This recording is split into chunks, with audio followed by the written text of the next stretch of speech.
Good morning, my brothers and sisters. Welcome to episode number 142 in the Gospel of John. If you had Jesus all to yourself, what would you ask him? Well, Pilate has that chance. So we're on a little bit of a Pontius Pilate theme. Yesterday we asked, well, what if he's not the only one to blame? Because Pilate is a spiritual person, he's a political person, he's a married person, and he's a mortal person. And that's going to come into play here today. In one sense, he does cause Jesus to be crucified, but so does our sin. So let's not all of us get on our high horse, because Jesus had to pay this undeserved penalty under Pilate so that we could get off without penalty. So like Pilate, we are to be judged there by how we judge him here. So in a sense, we're in the same boat as Pilate. All right, and then what we do with that judgment is evidenced by our attitudes and actions. So that process by Pilate continues today. Where we left out yesterday was Pilate was interrogating Jesus outside in the courtyard. The Jews were all witnessing that. And today he's going to move inside privately. So again, if you had Jesus all to yourself, what would you ask him? We're going to see that in real time here today. This is from John 18. I'm going to start in verse 33. So Pilate entered his headquarters again and called Jesus and said to him, "Are you the king of the Jews?" Jesus answered, "Do you say this of your own accord, or did others say it to you about me?" Pilate answered, "Am I a Jew?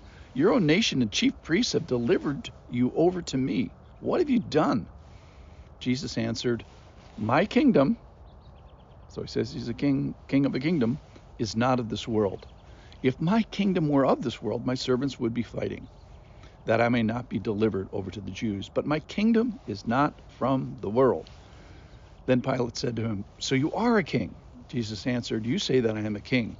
For this purpose I was born, and for this purpose I have come into the world, to bear witness to the truth. Everyone who is of the truth listens to my voice." Pilate asks him, "What is the truth?" All right, so right off, Pilate asks him, "Are you the king of the Jews?" Who are you? Who are you politically? Who are you militarily?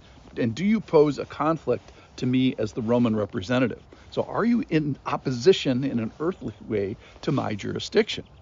And Jesus parries the question and makes it personal and says, "Do you say this of your own accord?" Who am I talking to? Am I talking to the position of Pilate, or am I talking to the person of Pilate? Pilate has some limited information about Jesus, so he knows that he's been accused of being a king of the Jews, and he has, in a sense, ultimate authority over him. So Jesus answered, "My kingdom is not of this world. If so, my servants would be responding by fighting." So Jesus admits, I do have a kingdom, and I am a king. So my kingdom, however, is not of this world. It's not from this world, and it's not of this world. It's, in a sense, it's partly on this world, but it isn't from this world or of this world. So Pilate is threatened by the location of Jesus' kingdom, but not by the nature of the kingdom. It's nonviolent and it's unseen. So he says, "So you are a king?" Jesus answered, "You say that I am a king.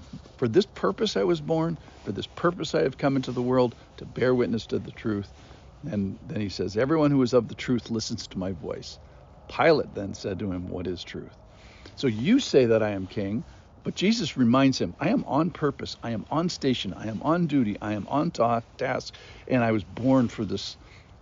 This is why I'm here, to bear witness to the truth. And everyone, including Pilate, you, every single person who is of the truth listens to my voice. Old and young, American and French, Jew and Roman. So if you are of the truth, if you are seeking the truth, if you want a standard of truth, you must listen to me. You have to come through me.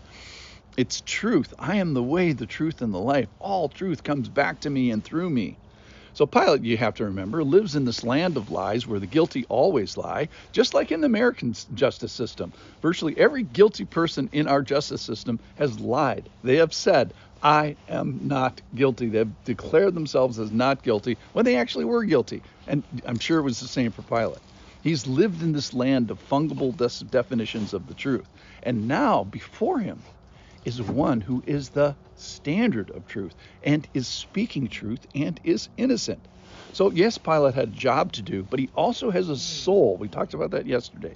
This had to be front and center as he is questioning Jesus and asking these questions. So Jesus gets to do something, or Pilate gets to do something that we all wish we could do, is have a few words with Jesus, ask him a few questions. Who are you? Are you a threat? No. Then who are you really? Well, we find out he's a kingdom builder. And the most important thing, write this down, the most important thing that is happening on our planet at this very moment and on that very moment is that God was busy building his kingdom. So he's going to build his kingdom there in 33 AD by making an access point for all believers. And then, like it says in John 17, for all those who believe in me through their word. All right, so Jesus is king. He's building a kingdom. He's establishing a rule and authority and power.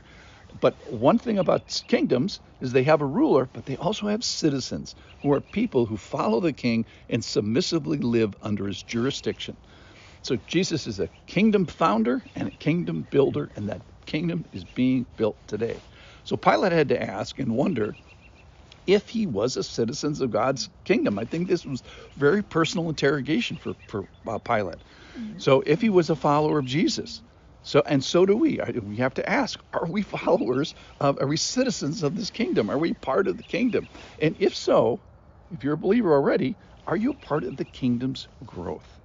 Thanks for listening.